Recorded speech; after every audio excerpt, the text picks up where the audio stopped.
नमस्कार, बुलेटिन में आपका स्वागत है। आपके साथ मैं दीपेश बरगल। चलिए खबरों की शुरुआत करते हैं। दरअसल मध्य प्रदेश में इन दिनों बिजली को लेकर राजनीति चरम पर है और रस्साकशी का दौर यहां पर शुरू हो चुका है।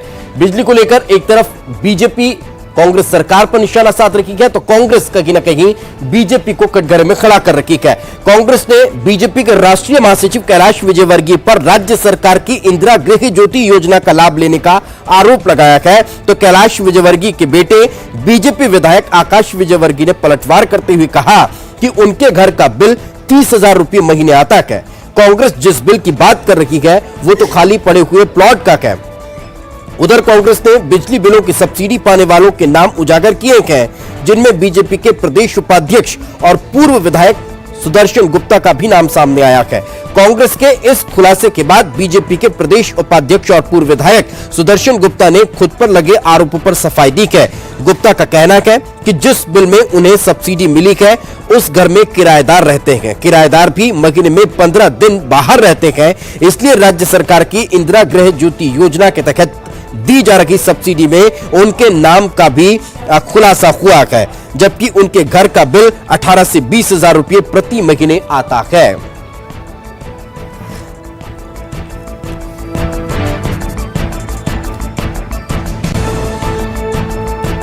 तो अब कहीं ना कहीं इस पूरे मामले को लेकर सियासत तेज होती जा रही है और चर्चा चल रही है कि बिजली के बिलों की और जो योजना है उस योजना के तहत किन किन बीजेपी नेताओं को फायदा हुआ है, उनकी लिस्ट जारी की गई है।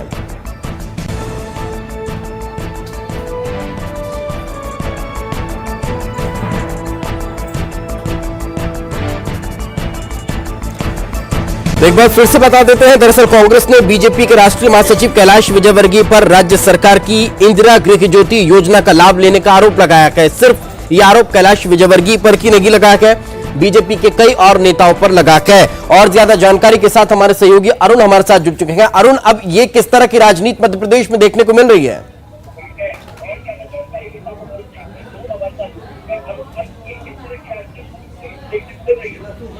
बिल्कुल, देखिए, जिस तरह का वीडियो वायरल किया है आकाश विजयवर्गीय ने कि जो उनका जो बिल कांग्रेस ने सबके सामने रखा है उसमें वो तो एक प्लॉट है और उसमें एक छोटा सा स्टोर बना हुआ है और उसका बिल जो है वो 103 रुपये आया हुआ है, क्योंकि वो कभी खुलता नहीं है और वो उसका कोई उपयोग भी नहीं करता है। तो बंद पड़ा हुआ एक स्टोर है और खाली प्लॉट है। वहाँ खड़े होकर उन्होंने बिजली का बिल भी दिखाया। आकाश विजयवर्गीय ने कहा कि जिस घर में वो रहते हैं, कैलाश विजयवर्गीय और उनके परिवार के लोग, आकाश विजयवर्गीय जिस घर में रहते हैं उसका बिल 30,000 रुपये महीने आता है। कांग्रेस सफेद झूठ बोल रही है और इसी को लेकर कल बड़ा आंदोलन बीजेपी कर रही है प्रदेश भर में और कल कलेक्ट्रेट का भी घेराव किया जाएगा, क्योंकि जो बिल है बहुत ज्यादा आ रहा है और वो भी इस बिल से पीड़ित है, क्योंकि उनके घर का जो बिल है वो 30,000 रुपये महीने आ रहा है, जबकि जब बीजेपी की सरकार थी तब कम बिल आता था।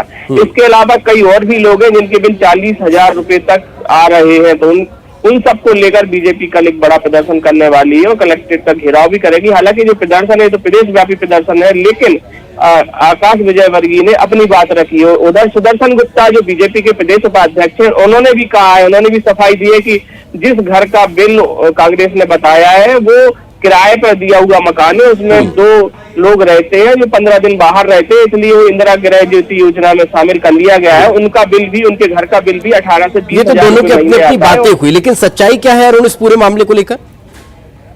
देखिए, जो बातें हैं वो यही है कि जो कांग्रेस ने जो बिल बताया है वो 103 रुपये का जो बिल है वो उस घर का है जिस घर में कोई नहीं रहता है, कैलाश विजयवर्गीय का। और दूसरा जो सुदर्शन गुप्ता का उन्होंने जो जिक्र किया है, सुदर्शन गुप्ता का भी वो घर है जो उनके नाम तो जरूर है पर वो किराए का मकान है। तो ऐसे में सच्चाई तो दोनों नेताओं ने अपनी रखी है और कांग्रेस के जो आरोप है उन पर अपनी सफाई दी और कांग्रेस पर पलटवार भी किया है। इस पर कांग्रेस की कोई प्रतिक्रिया निकलकर सामने आई? कांग्रेस क्या कह रही है जो बातें बताई जा रही है उस पर?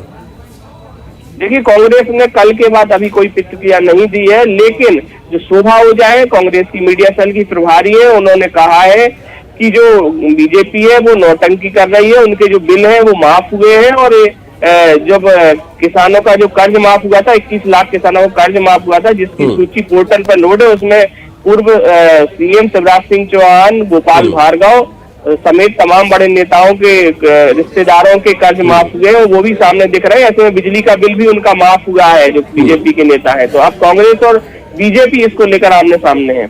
चलिए, बिल्कुल, बहुत बहुत शुक्रिया इस तमाम जानकारी के लिए। जैसा कि हमारे सहयोगी बता रखे हैं कि अब बीजेपी अपनी तरफ से सफाई पेश कर रखी है। आकाश विजयवर्गीय जो विधायक है, उन्होंने एक वीडियो भी वायरल कर दिया है, वीडियो जारी किया है और उसमें वो स्पष्ट करते हुए दिखाई दे रखे हैं कि ये जो जगह है जिसका 103 रुपये बिल सरकार बता रखी है कि हमारा है, ये जबकि खाली प्लॉट पड़ा हुआ है और वो कभी यूज नहीं होता है, इसलिए उसका बिल यहाँ पर 103 रुपये यहाँ आया हुआ है। बल्कि जहां पर वो रहते हैं, जहां उनका घर है, जहां उनका रेसिडेंस है, वहां 30,000 रुपये से ज्यादा का बिल आता है। तो वकील सुदर्शन गुप्ता ने भी अपनी सफाई पेश की और वो भी ये कह रहे हैं कि जो मेरे नाम से घर है जिसमें किराएदार रहते हैं, उसका बिल जरूर कम आया है, उसको उन्होंने सूची में जारी किया है। लेकिन जहां मैं रहता हूं, जहां मेरा रेसिडेंस है, जहां का हम बिल भरते हैं, वो कहीं ना कहीं 18 से 20,000 रुपये आता है। चलिए एक बार आपको भी सुनवा देते हैं आकाश विजयवर्गीय ने आखिर वीडियो जारी कर कहा क्या है।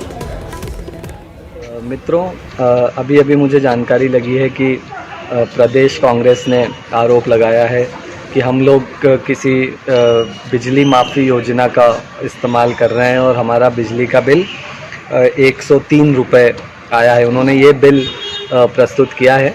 तो मैं आपको जानकारी में लाना चाहता हूँ कि ये बात सरासर गलत है।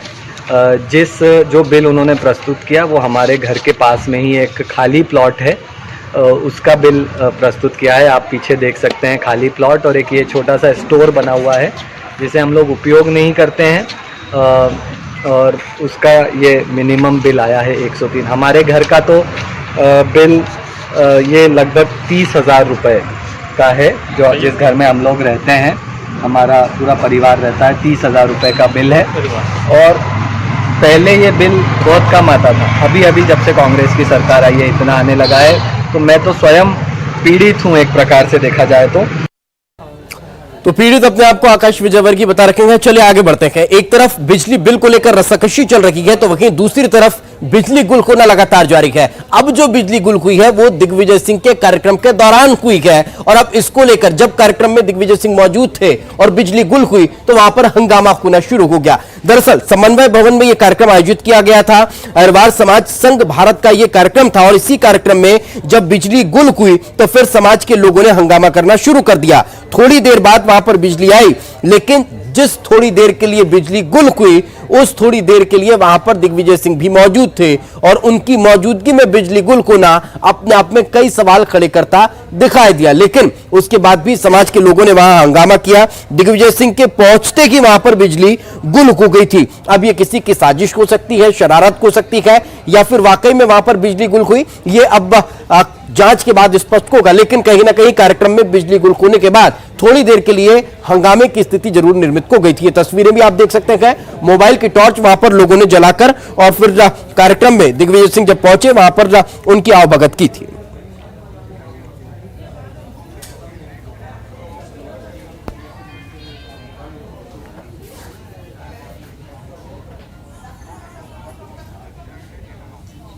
और चलिए अब आपको एक और वादे की याद दिलाते हैं। दरअसल दिग्विजय सिंह ने कुछ दिन पहले यह वादा किया था कि वो किसी भी कार्यक्रम में, सार्वजनिक कार्यक्रम अगर होगा तो वे मंच पर नहीं बैठेंगे, लेकिन वो अपना वादा भूल गए और वो एक कार्यक्रम के दौरान मंच पर बैठे हुए नजर आए। इसके बाद कहीं ना कहीं एक बार फिर से राजनीतिक का बयानबाजी का दौर शुरू हो चुका है। वादे के बाद मंच पर दिग्विजय सिंह बैठे, आयोजकों को कई सारे अनुरोध किए थे, कार्यक्रम में मंच पर नहीं बैठने की भी बात कही गई थी, पर कार्यक्रम में नेताओं के साथ उन्होंने मंच साझा किया। मंच पर मंत्री प्रभुराम चौधरी, लखन घनघोरिया भी मौजूद रखे। ये वादा स्वयं दिग्विजय सिंह ने किया था, और इस बात को लेकर वो आश्वस्त भी थे, और ये लगातार वो कहते भी आ रखे थे कि किसी भी कार्यक्रम में वे मंच पर नहीं बैठेंगे, लेकिन आखिरकार उन्होंने मंच साझा किया।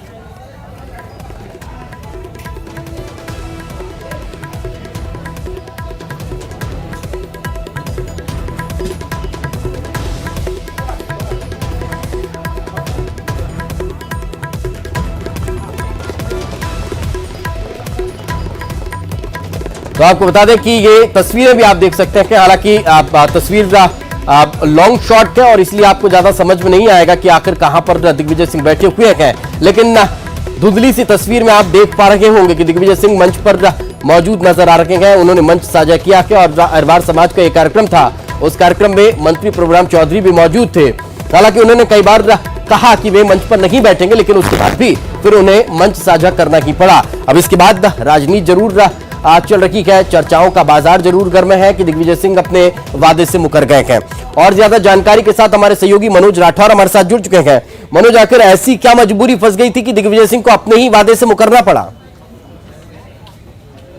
जी बिल्कुल दिपेश, शायद जो वादा सुबह अपने प्रोग्राम को बनाने के दौरान दिग्विजय सिंह ने किया था, उस वादे को शायद वो भूल गए या फिर निभाना उन्होंने उचित नहीं समझा। हालांकि जो फूल माला से स्वागत का जो जिक्र किया गया था उनके कार्यक्रम में जो बना था, उसको जरूर उन्होंने पालन किया है। फूल माला से स्वागत नहीं कराया, सादगी से स्वागत कराया। लेकिन दूसरा जो उन्होंने अपने कार्यक्रम के दौरान जो आयोजकों से अनुरोध किया था, साफ तौर से कहा था कि जो कार्यक्रम का जो मंच रहेगा वो नहीं, और यदि मंच से उनको बुलाया जाता है तो उनको संबोधन करने के लिए मंच पर पहुंचेंगे, बैठेंगे नहीं। तो उन्होंने साझा किया, तमाम मंत्री वहां पर मौजूद थे, उनके साथ वो 1 घंटे नहीं, 2 घंटे नहीं, करीब 3 घंटे उस मंच पर बैठे। अच्छा, तो उस दौरान उन्होंने मना भी किया होगा?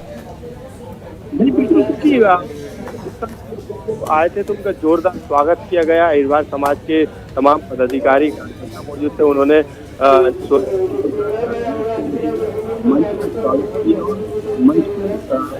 आसानी से वो बैठे भी ऐसा लग नहीं रहा था तस्वीरों में कि वो किसी बात को लेकर इनकार कर रहे थे।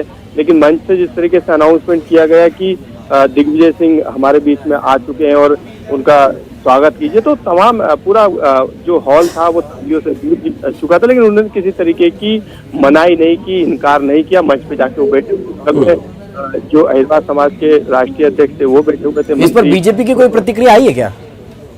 जी बिल्कुल, क्योंकि जिस तरीके के वादे अक्सर किया करते हैं दिग्विजय सिंह, यदि वो वादे तोड़ते हैं तो इस पर सियासत होना भी लाजमी है। बीजेपी की तरफ से भी अब बयान निकलकर सामने आएंगे, क्योंकि दिग्विजय सिंह ने खुद लिखित में जो है आयोजकों को इस तरीके की पूरी अपना प्रोग्राम भेजा था और उन्होंने निवेदन किया था कि मैं मंच पर नहीं बैठूंगा, फूल माला से अपना स्वागत नहीं कराऊंगा। लेकिन वो अपने ही वादों को जो है उन्होंने तोड़ दिया है और मंच पर जाके 1 घंटे नहीं, 2 घंटे नहीं, पूरे 3 घंटे तक वहां पर मंचस्थ है। उनके पास मंत्री बैठे हुए थे, उन्होंने तमाम मंच पर बैठ के जो है मंच साझा किया और जो तमाम जो ज्ञापन थे जो समाज पदाधिकारी दिए थे, उन ज्ञापनों को उन्होंने देखा और उन्होंने अपना स्वागत भी कराया। तो जो उन्होंने वादा सुबह किया था वो शायद भूल गए, और शायद यही वजह रही कि कहीं ना कहीं अब इस तस्वीर को लेकर चर्चा बहुत ज्यादा गर्म है। बहुत बहुत शुक्रिया इस तमाम जानकारी के लिए। चलिए आगे बढ़ते हैं और अब बात करते हैं विपक्ष के कुनबे में होती कमी की। दरअसल ऐसा हम क्यों कह रहे हैं? क्योंकि बीजेपी के एक विधायक हैं, उनकी विधायकी निरस्त हो गई और उसके बाद से अब मध्य प्रदेश की राजनीति में कुछ नया दौर शुरू हो चुका है। इसको लेकर बयानबाजी भी तेज है, इसको लेकर अलग अलग प्रतिक्रियाएं भी आ रही हैं। स्वयं सीएम ने भी इसको लेकर टिप्पणी की है। सीएम ने कहा है कि ये बीजेपी के 15 साल के आतंक का नतीजा है। आगे देखिए होता क्या। पिछले 15 साल में जो भारतीय जनता पार्टी के नेताओं और उनके सदस्यों के कारनामे थे वो अब उभर के आएंगे। ये आज क्या, हाँ, हर हफ्ते आएंगे, हर महीने आएंगे, इसको कोई रोक तो सकता नहीं है ना। देखिए, सरकार हमेशा बहुमत में थी। जब स्पीकर का चुनाव हुआ, डिप्टी स्पीकर का चुनाव हुआ, हमने तो पिछले सेशन में भी वोट करवा दी, तो सरकार तो हमेशा बहुमत में थी।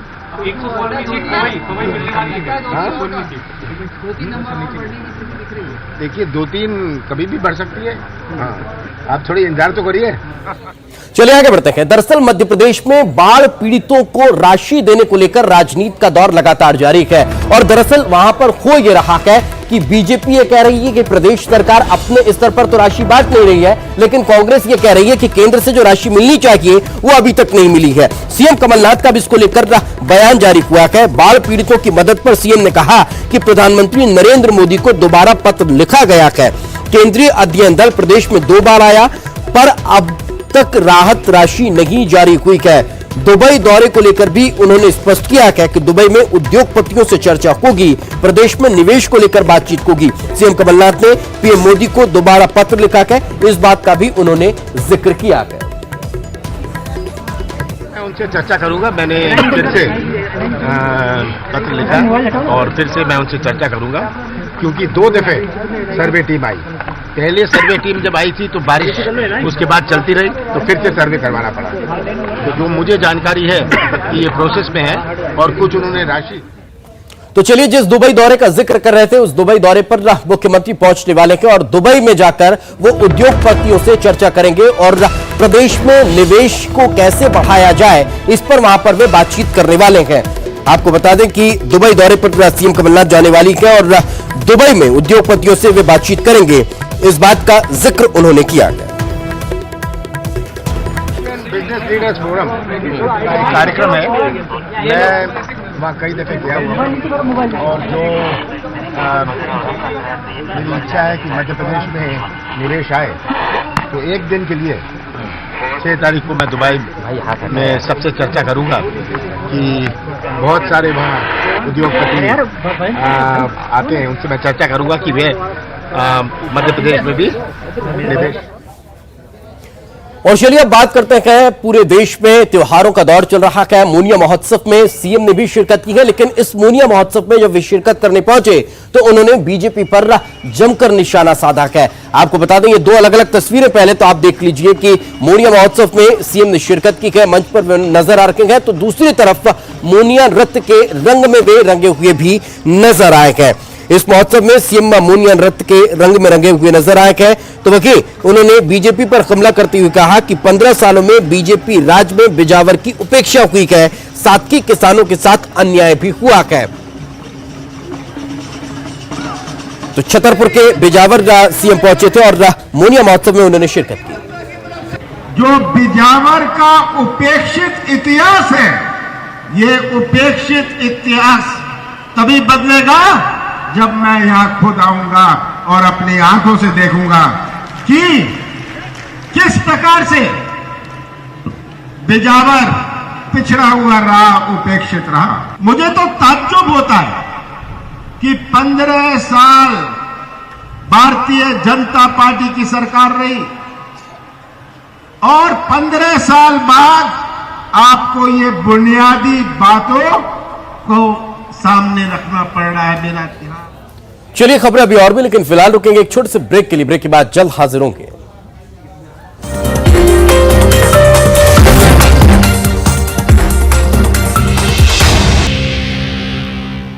ब्रेक के बाद आपका स्वागत है और अब बात करते हैं स्वच्छता अभियान की। दरअसल प्रदेश के मंत्री प्रद्युम्न सिंह तोमर लगातार सफाई अभियान में जुटे हुए हैं और सफाई अभियान भी ऐसा कि क्या कोई कर्मचारी वहां पर सफाई कर पाता होगा। आज नाले में उतर गए और नाले में उतरकर उन्होंने सफाई की। ये तस्वीरें आप देखिए, 3 अलग अलग तस्वीरें हम आपको दिखा रखे हैं इनके सफाई अभियान की। लगातार ग्वालियर में नाले में उतरकर वे सफाई कर रखे हैं। ग्वालियर की न्यू कॉलोनी नंबर 1 और 2 में सफाईगिरी करते हुए मंत्री प्रद्युम्न सिंह तोमर दिखाई दिए हैं। लेकिन देखिए कि मंत्री सफाई पर गए, लेकिन निगम अमले का एक भी कर्मचारी वहां पर मौजूद नहीं है, कोई अता पता नहीं है। कल प्रद्युम्न सिंह तोमर ने रेलवे स्टेशन के आसपास सफाई अभियान किया था। यकीन रखिए, सफाई के लिए अफसरों के पैर तक उन्होंने छू लिए थे।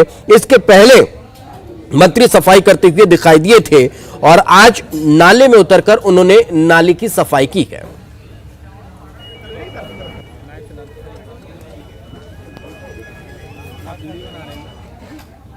और चलिए अब बात करते हैं अशोकनगर से मिल रही खबर की, जहां पर मानवता शर्मसार हुई है। दरअसल एक युवक तड़पता रहा, लेकिन उसे लोग देखते रहे, तमाशबीन बने लोग देखते रहे और किसी ने उस युवक की मदद तक नहीं की। घायल युवक का वीडियो लोग बनाते रहे।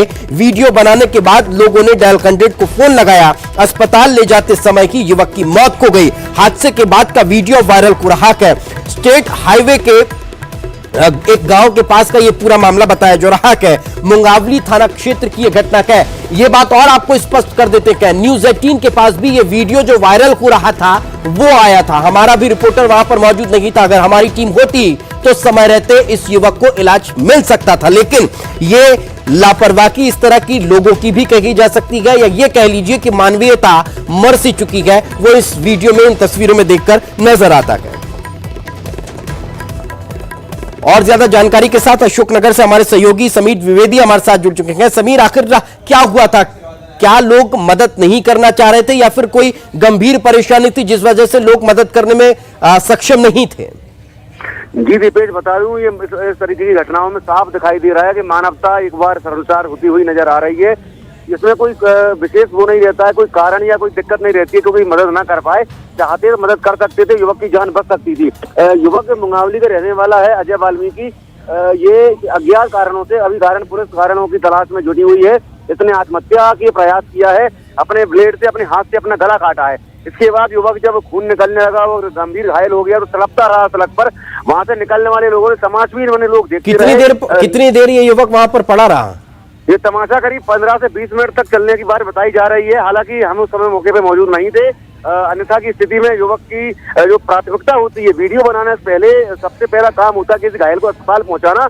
ये वहां उपस्थित 1 दर्जन से भी ज्यादा लोगों ने उचित नहीं समझा। आखिर में एक युवक ने सुध ली और उसने डायल 100 को फोन लगाया। तो युवक की हम तारीफ करेंगे, जिसने भी डायल 100 को फोन किया, कि कम से कम मानवता के नाते उसने ये कदम उठाया। लेकिन बिल्कुल, लेकिन तब तक देर बहुत हो चुकी थी और यही वजह रही कि युवक ने दम तोड़ दिया और उसे सही समय पर अगर इलाज मिल सका होता तो शायद उसकी जान बच सकती थी। बहुत बहुत शुक्रिया इस तमाम जानकारी के लिए। लेकिन चलिए एक और खबर का जिक्र करते हैं। खबर